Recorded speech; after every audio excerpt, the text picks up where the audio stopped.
Ils sont plus chers. Beaucoup plus cher? Beaucoup plus chers, oui. Ça fait un petit peu excessif. Nous qui avons pris la route des vacances tout cet été, on a pu le constater, faire une petite pause, s'arrêter sur une heure d'autoroute, acheter ou consommer, c'est vraiment pas donné. Un arrêt sur autoroute sans le grand crème et le croissant, ce ne serait pas un arrêt, faut que ça mouille. Avant de reprendre la route, on va faire quelques achats.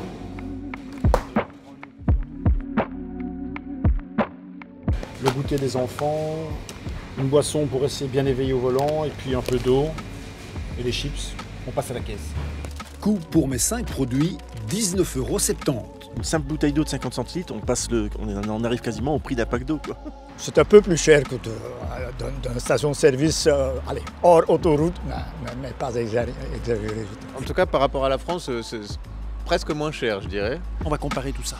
On s'est rendu dans un supermarché pour faire les mêmes achats. La différence est importante. Mikado 2,29 €, je les ai payés au double du prix.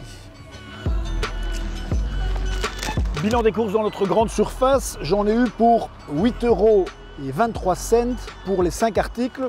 Si je reprends le ticket de caisse de l'aire d'autoroute, j'en ai eu pour 19,70 €, soit plus du double. Pour mieux comprendre cette différence de prix, on a contacté un exploitant. Pour ce dernier, les prix demandés sur une aire d'autoroute ne sont tout simplement pas comparables avec ceux pratiqués en grande surface. Explication.